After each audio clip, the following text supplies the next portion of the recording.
Hi everyone, thank you for coming to this talk. I hope you're not too tired today after all this talk this morning and this afternoon. So we're gonna talk about a real-world stream processing use case compared to the Alex one this morning on the Swiss railway system. And it's actually to build our customer at Exoscale. That's where I work. So I'm the senior engineer. I'm not the CTO. He couldn't make it today, so we needed a backup plan. So it was nice I could come and do the speech for you. Who of you are using cloud services today, either professionally or personally for use case? You can leave your hand up. And who of you are using them on your daily job as well? And running production? Okay, so there's still room for us to grow. That's nice. So today we're going to see the problem we try to tackle. We're going to see the scaling methodologies which has been applied and could have been applied, and the approach we took on them. So first, what we're doing is what you're going to see as a customer coming to the console, and you can so create VMs and use the S3 storage, S3 compatible storage backend we have, or using DNS services for API, or having a status page.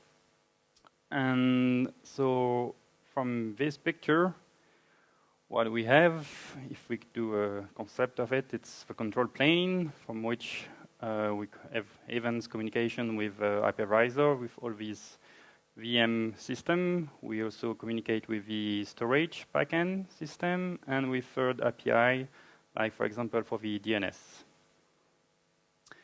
And on more human side, we can see it's events starting VM or stopping VMs, VM as well sending some data, or objects created, deleted, or as well some bandwidth usage on them, which need to be taken into account for us. And of course, infrastructure isn't free, so we need to have a business model on top of that to provide the cloud infrastructure as the big first step of a service to do more of it, like for example with the S3 compatible storage we have, and also to do some profit to be able to continue and run the business. So from this picture, we want to get the billing for our customer and to have something simple. So for everyone, that would be something like this, where you have the size of your VM you've been running for how long, which has a price depending on its size, then same for the disk and for the traffic. And at the end, you get a grand total, which will come every month. And so looking at the big picture of this, with what we had before, is we have a stream of events coming in with a user, an account, which started a VM at a certain time.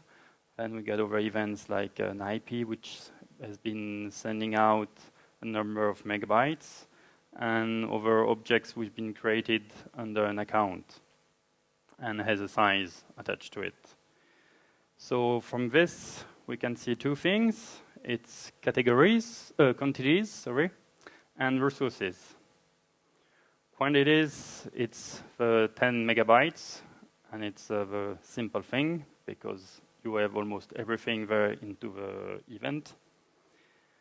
And the resources, it's like an account which started something with a profile at a time and do something else on the same resource at a later time.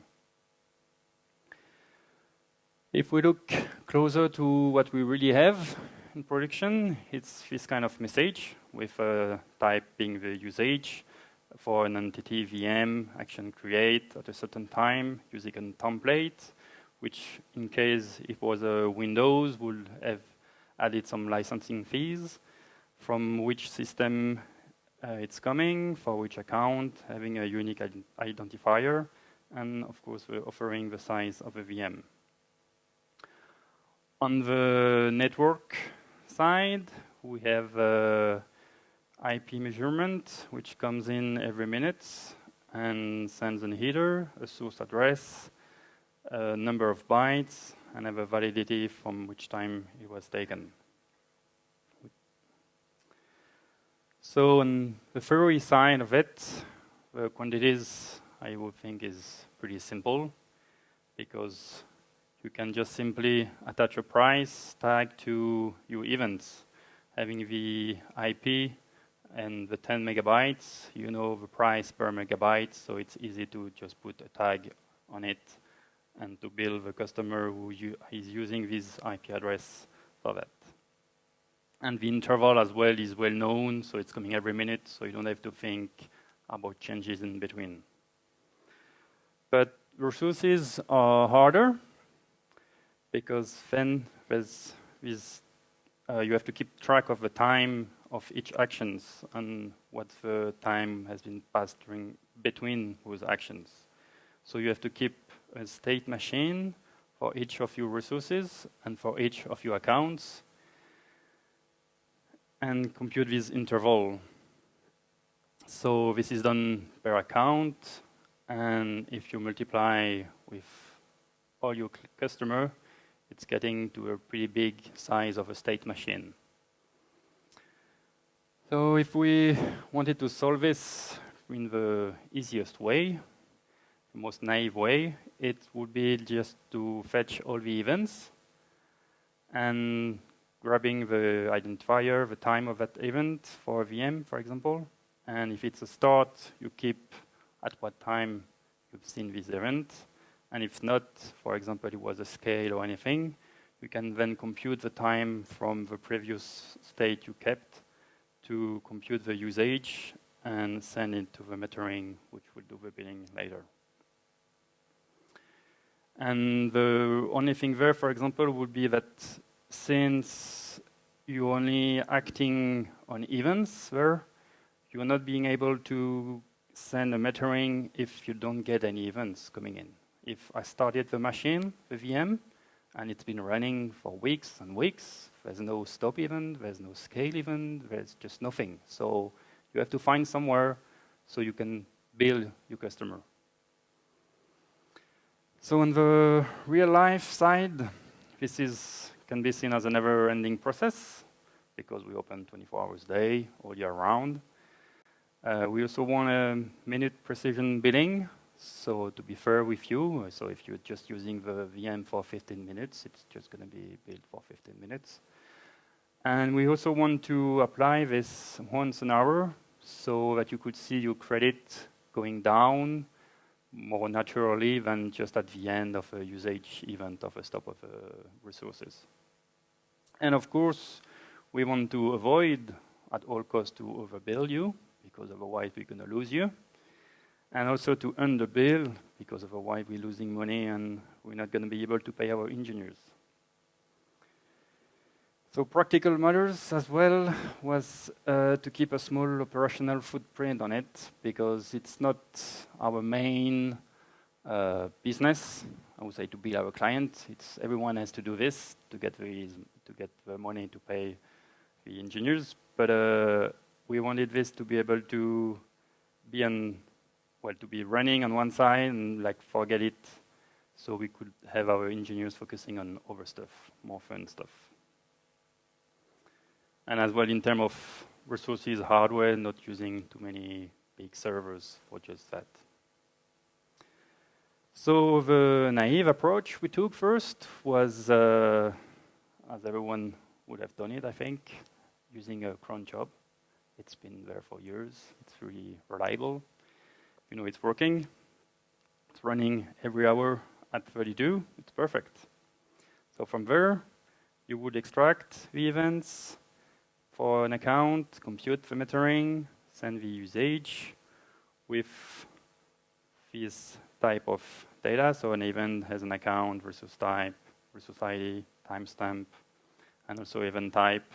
From that, you can deduce a usage with the account and usage type, compute the duration, and attach it a timestamp From there, you can deduce the transaction which needs to be done on the account for what kind of usage. So like been using a VM size large for 20 minutes at that price. And the advantages of this approach are it's really low operational overhead because it can sit down on one server and you know it's not going to fail. Cron job is really reliable. The functional boundaries are simple and it's easy to test because you know what you have as an input and what you want as the output. So testing this system is pretty simple. But on the other side, the more successful you're going to come, the more clients you're going to have, the more events you're going to have. So you're going to get high pressure on your SQL server just by fetching all the events. So you're going to reach a point where it's going to be really hard to keep up running your cron job in the time frame you want. So you're going to end up with overlapping jobs. And that's going to result in longer metering intervals. So you're not going to have your credit coming down after an hour, but then after an hour 5 and 10 and 15, and it's as well a never-ending growing problem. So then you have to decide, and you're in a room full of overlapping cron jobs, and you can hear the screams of a dying MySQL server. So there's an Oracle vendor here. To the west, here is MapReduce, or to the east, the streaming. So let's see if you want to buy bigger hardware, scale vertically, but it's not going to be a solution at the end. You're always going to reach the limit of the system. So you've been eaten by a guru. Going west, in the MapReduce batch processing world, there were two of the most natural choices there, which have been Hadoop and Spark. Hadoop with HDFS and the MapReduce, which help you with parallel processing. They're conceptually simple because it's like a distributed cron task. You split on your cluster. It spreads easily because it's pretty easy to scale horizontally and add more nodes to your cluster to do more jobs. And what they bring you is this data locality aware processing is you have to move the data to all your nodes, but after the processing is done on each node with the data they have, so you don't have to move again all the data in your system. So an example with like an hello world example would have been if you had multiple big text and you wanted to count each word in them, to have a count of each word, you would have to load all those texts into your cluster and split them into your nodes. And then you had a map function would just break each line to words and a count of the word in the line. And then a reduce function who just will aggregate those results to give you these words have been seen that many times in all the texts. So it can be seen with the HDFS like a ETL because you have first to move a big bunch of data into the system. So there you have a high latency, and as well you have actually a lot of effort to be put to run them because it's not really easy to set up a cluster and run them daily. And there we neither found really another use case to use them, so that's, I can already say, it wasn't really a choice for us. And if we were doing an analogy to the energy sector, it would have been like if you were doing energy, you would have a coal mining facility, and you had to move the coal for your wagon to the power plant factory and burn it there, so you could scale and have more burners to produce more electricity, but still you have to move all this coal to get your power. So going in another direction, there's Kafka and Storm. For stream processing, so it can be seen as a continuous computation on an unbounded stream. So it's a never-ending series of process. And as the events are coming into the queue, they're immediately processed. So then you really have a very low latency, which is really nice. And it can be seen as a never-ending reduce function over what's coming in and the result you're computing from that. So in closure, an equivalent of this would be over collection to apply a function and to still have out of that an access to the computed value over all the time. But it's a bit harder to conceptualize the system, to make it running. You still have to think where you're going to store the intermediate results, where do you store the data, and how does your data flows between each computation step you have in your process. So back to the energy sector, it can be seen more like now as a dam, water dam with your pipes, and where you can really see you have a very low latency, but you're still producing electricity, and you can just scale as well as you want. So it's better. So to take our decision, we set up, of course, our shopping list to see what we really needed. We needed operational simplicity. So really, like, our engineer could just focus on doing new stuff, fun stuff, than having to run the production and do the plumber in production, or just being the pilot of the production. We also wanted to be integrated into our stack of language and knowledge, because even if we like sometimes to try new things and stuff, it's still a critical part of the business. We need to get paid at the end of the day, so we wanted something we knew about. And we also were looking for something we could reuse for maybe like the logs or other stuff we have in the system we're not really giving out to the customer yet. So for the operational simplicity, of course, experience matters, because that's where you get out the proper knowledge of how things are working. And Spark Storm, more intimidating. HBase, Hive, we didn't took them. It's too over brick you have to put on top of Hadoop to make stuff easier, to be able to query and store your data there.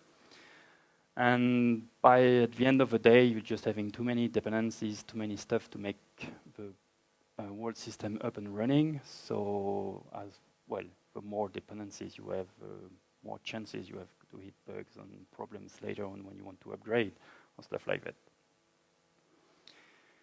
On the integration, HDFS for Hadoop would require pretty simple.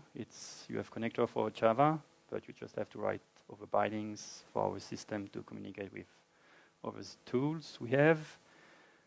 Spark will go hand-to-hand with Cassandra, and we already are running a Cassandra cluster in production, so that we knew. And Storm actually is you could be using Kafka, so why not just simply use Kafka instead of both? And of course, so room to grow. We have a ton of logs, ton of metrics coming every day out of what our customers are doing. So that would be the next use case we're seeing with them. And the confession, which actually made where the dice were piped from the beginning, we could say, is not me, but Pierre-Yves, the CTO, knew Kafka from his previous job. So it was a really easy pick to take in that world. So Kafka, who uses Kafka today? Okay, in production or just to play? Production, okay. So this can be seen really as a queue where you have apps either writing messages to them or reading messaging out of Kafka. You can have even an API to process stuff inside Kafka directly. And you have also a storage, so you could store state and things in database. So publish, it's really a classical pub-sub system, like a message queue, RabbitMQ, MQ series, all of those. It lets you process the events as they occur into the system. And it lets you store events in a fault-tolerant way. So it's really handling all the cluster and master, slave, replication of partition things for you, so you can just forget about them, and which is pretty nice when you want to run something critical in production. So for me, it's kind of a message queue on steroid. For publish, subscribe, so the messages are produced and the stream in Kafka are called topics. So they arrive there in topics. The topics have a predefined number of partitions, and the messages, which are sent to a partition, to decide on which of them it's going to be sent, it's based on the key of the message. The consumer get assigned a set of partition to read from, and the consumer store the last consume offset in the queue, so they don't always reread. They know where they are in the queue with the messages. And brokers who own the partition, so like the node, they handle the replication.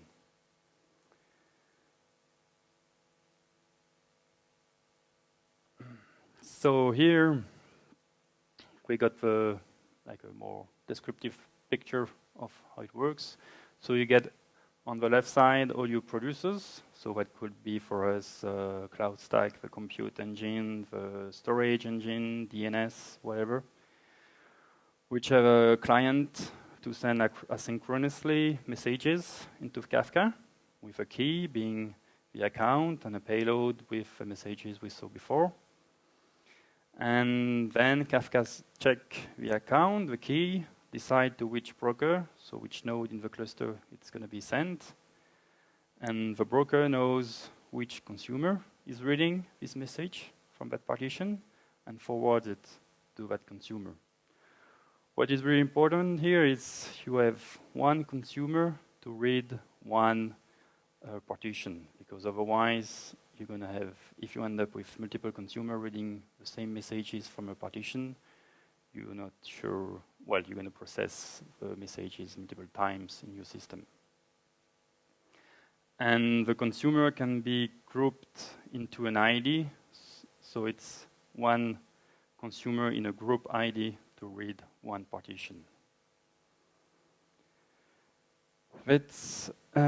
We have a stable consumer topology, as long as the consumer on the right-hand side don't change. We can then disaggregate the memory used by the system by splitting the load into all the consumer. And we can rely on the in-memory storage, like if, for example, if your messages were to be with a key, a URL that you need first to download and process to scrub the data or whatever. On the consumer side, you could just handle a cache, knowing that for that URL, the message would have always been coming to the same partition, ending to the same consumer.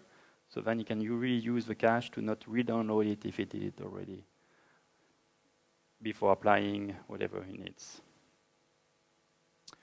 And of course, you need to expire a bit the stream, because otherwise it's just going to grow bigger and bigger and bigger. And what's nice, you have two choices. You can do it as the usual way, I would say, by numbers, saying you want to keep only the 10th last messages into the queue. Or with Kafka, you can say expire them by time and say I want to keep my messages for the last 2 weeks only. So that's really the main difference with a normal pub/sub system messaging queue. So back to our view of what we have for the events our customers are making and we're using as the billing input. So the VM starting at a time, IP sent, object created on an infinite roll of paper there. Then we have to keep this state for all our accounts. And here we end up with the partitions. So you see the events coming in, the messages. With here it's a key per partition, but you would imagine that multiple accounts are on the same partition, of course. So you have a event arrive, and then the consumer can already compute a state and keep a state. For example, on the account A, he knows that the VMDB has been started at that time. And later on, he got the stop event, so he can compute it's been running for 15 minutes. And as well, another example would be to the scaling thing, where you have a start, a scale, and then a stop. So when you scale, you can have a usage for that price of a VM, and then change your internal state because it's a higher, bigger VM, and compute something else for the next stop. So here we didn't really solve all of our shopping list and what we really need to do. So what happens when the process crashes? The consumer crashes on the other hand. What happens if we don't get the messages from the original system, like the VMs, engine or the storage backend, because we had some network troubles, so the system was maybe down, halfly working, but we don't get everything. We didn't either fix the double billing there, and we still have to find a way to charge you every hour so you can see your credit going down. So when the process, the consumers crashes, it's changing the number of consumer per partition. So Kafka do a rebalance of all those consumer, and then you lose the memory you had on them, and you don't have any initial state, which is a problem for us. So that's where arrives the reconciliation we had to write. It's a system that takes a process that takes a picture of the inventory of everything we have every hour. It's done in a really efficient way through special API calls to really not put too much pressure on our system and be really fast. And this gives you an initial state at regular interval, so we could start again. It helps us then, if we didn't get a message, to change the state in the consumer, because if we didn't get, I would say, the scale message for a VM, the snapshot's going to say, for that customer, the VM database has been changed to a large, but you had a medium one, so you can update the state. Of course, there we're going to lose the time between where it's originally changed the size of the machine to the time we got this reconciliator value. It helps us as well to not overbill our clients, because it acts as the logical clock in the system. It's how to explain? We use it, so it's a picture. So you get a picture so you can get initial state if the consumer crashes. But as we doing the billing, let's say we start with this snapshot of inventory. So you have a state in each consumer. You get the events for all the VM and objects. And after, when you get the next events of a snapshot coming in, we can say we now have a full picture. So we start to send the usage about that time frame of an hour. But there we have to still handle things like if the processes crashes while computing the usage. So we only committing the messaging at the time, of the snapshot from the time before, in case during the computing something happens and it didn't finish the whole inventory billing. And as well then, what I want to say? When we use this offset of a snapshot as a unique, as a database integrity check, that all the usage transaction are going to have this ID, because if it crashes in the middle, we just have been billing 20% of our customer, and we're going to restart the process because we need to read the queue. We're going to come back at the snapshot inventory one step before. We read all the events, so we know you started with VM, change scale, and things. But for the 20% of our clients whose usage event already been sent, so if we use this offset, which is unique, we're going to be sure that sending the usage to the database, we're not going to overbill those 20% client, but we keep on billing the over 80%. So we have there handled the crashes and without overbilling you. And one thing too is about this transaction commit. Usually when you read the messages into Kafka, the consumer automatically commit the last one he read, but then because of this system, we have to do it manually. So it's another process inside which does the commits when the usage billing has been done completely. You can commit the offset into Kafka. So looking back at what we have today, we're pretty happy because we just have 600 lines of code approximately. So it's pretty simple. We have still room to grow because there's still plenty of things to do, and the size of the system, how it's running, it's really low on the resources and really efficient. It's as well really stable and resilient because it's been running since, if I remember correctly, last summer, we changed the billing, and since then we didn't have any problem with it.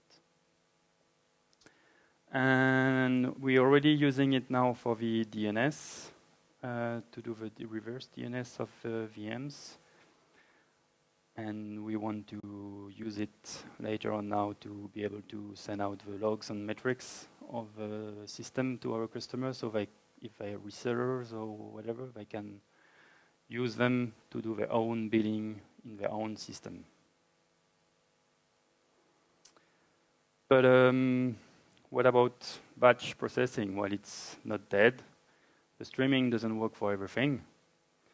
Example would be if you were to have a system to analyze tweets or text messages. You would want first to create your data model with a large set of texts with tagged with emotion.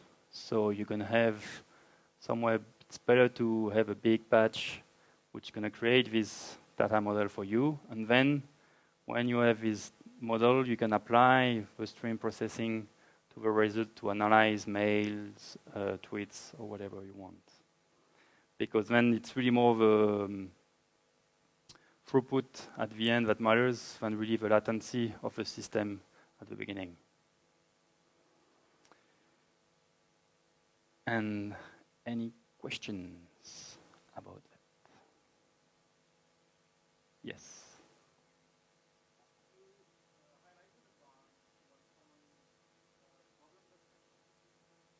Yeah. So you highlighted a problem that comes up quite often with distributed streaming, which is duplicated messages, which may happen with Kafka.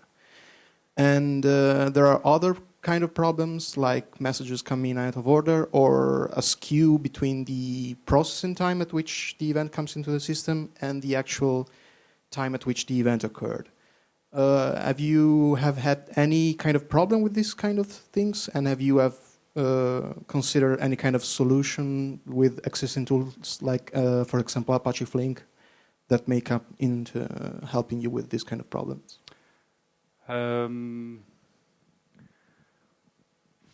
Well, for the messages arriving out of order, it's well, if you get the, well, say, for example, you get the guy starting a VM and stopping in right after, so we got to get the stop first and the start later.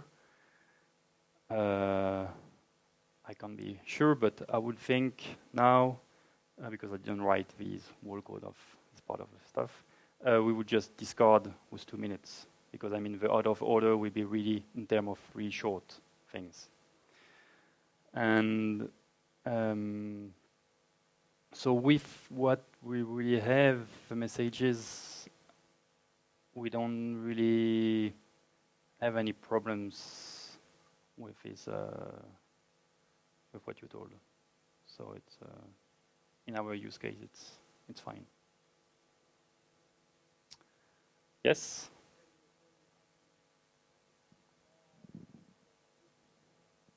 Handle? No. I didn't check before coming here to see how much is coming through, but from what I think we have a cluster of 3, 4 nodes, and no, I should have checked. That was a good question. I can I try to put it on Twitter if you follow and with the hashtag of the conference, so you get your reply. Yes, thanks for your talk. I had a question. I think we really appreciate that you don't try to overcharge or understand the person using Exoscale. But then somehow, if there are very rare events, I don't know, the occur 0.01% or 0.01% of billing would be changed, what shortcut do you take? You're not making a bank retailing core system where you cannot afford to miss nothing. Yeah, exactly. But then if you miss 1 minute from my usage or you charge me twice, once every month, frankly, no one will ever see it and no one cares. And how do you put that into simplifying your system? Saying we can make a few shortcuts because we don't need to be exactly 100% consistent. Well, we do the 100% consistent on the overbilling with what I explained about the transaction, the ID, the integrity into the database. So we know we can't put same usage transaction for the same account on the same type of resources.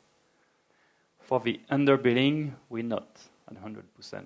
Because one of the use cases where we're going to lose metrics is if we really want to scale up and change the number of partitions we have in the system, because it's getting too big, then from the time we're going to do the switch, because it's not easy in Kafka to add partitions, we're going to most likely lose messages. But that's going to be for an hour, hopefully, only. So that we're going to have to take the cost of this. Yeah, and there, afterwards, if I understood, you put the data into Cassandra, right? No, afterwards it's into MySQL server. Oh, you put it back into MySQL. Do you do any machine learning or post-analysis of the data to... No, not yet. We just started with GPU instances. So that's going to come into the picture to also have our own usage of those tools. But now at least for this year, we're more focused on putting new features to the really cloud infrastructure and to use the data we have and see what we can do with them. But because we're already graphing all the events, so we do it by visualizing them and seeing what's going up and down and what's going in the system. Thank you. Any more questions? So thank you.